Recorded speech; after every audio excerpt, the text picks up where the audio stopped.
I have a lot of Kobe Bryant memories. I was telling someone this the other day. It's too hard for me, man. You know, I'm from LA, so there's a lot. My most memorable Kobe moment? Ooh, man, there's a lot of them. That would make me too sad to think about special moments, because all the moments are him fading away on the baseline and sticking it to us, or dunking over somebody, or making a steal. Fisher, 15-footer, no. Rebound off, Kobe's got it. Kobe scores it! Kobe scored it! Woo! 5 seconds left. And then he'd give a smile, because he knew that he did something that was pretty cool, but he always did it with class. His game-winning shot against Phoenix in the playoffs, it was just unbelievable to hit that layup and then in overtime hitting the game-winning shot. Final seconds, Bryant for the win! Bang! It was really impressive. One play that sticks in my mind a lot is, you know, when Robert Horry threw the inbounds pass off a free throw. Long run out by Kobe Bryant. Behind it. Oh! What did I just see? Boom, behind the back, and 360 jammed that boy in the Staples Center. That was crazy. I tried to emulate that, and I think I was in high school still. I talk about it all the time when he had that streak of scoring 50 points in a row.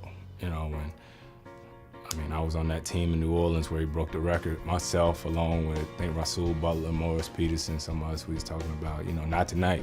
Kobe not gonna have 50 tonight. And yet, behold, he had like 26, 28 at the end of the first quarter.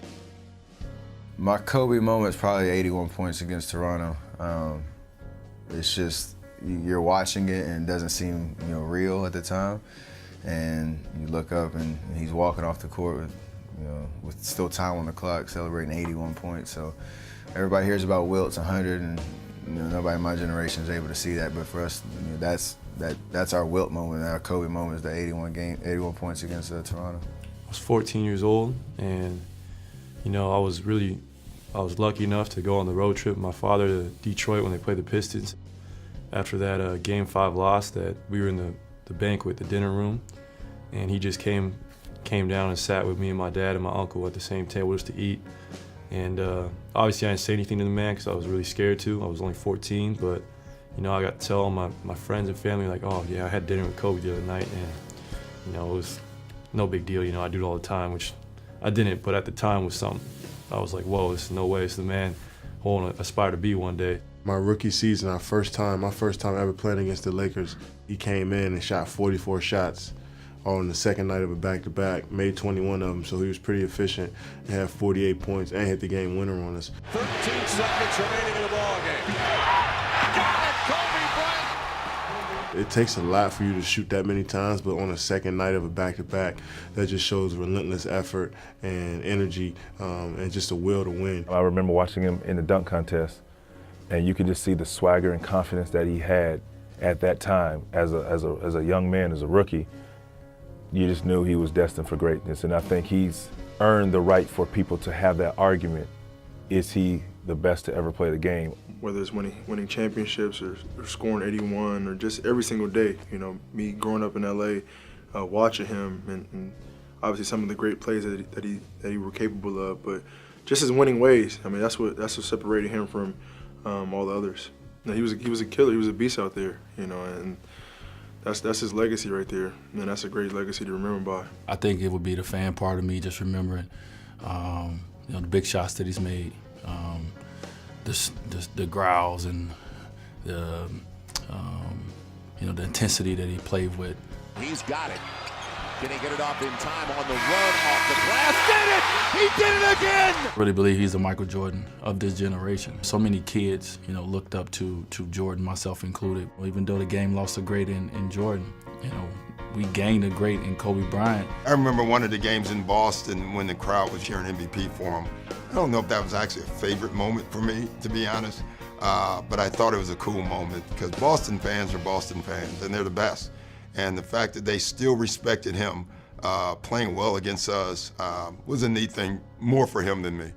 My favorite Kobe moment was watching Kobe crying in the Boston Garden, 2008. You know, to beat a Laker team with Kobe Bryant is the ultimate challenge. I mean, you're talking about the greatest player of our generation, and that's why when you're able to see him walking off the court in tears knowing that you took something that he wanted so bad. I always remember one game was in the Staples Center, and through 3 quarters, we were down like 20, and I think Kobe had like 62 or 63, and we as a team had like 61, so he basically outscored our entire team through 3 quarters. He didn't play again in the 4th, and I remember the discussion, what could he had after? He could have easily had 80 that night. My favorite moments with Kobe, and just, you know, being in the trenches with him, especially on that Olympic team, you know, when it was time to win that gold medal, and just, you know, knowing I had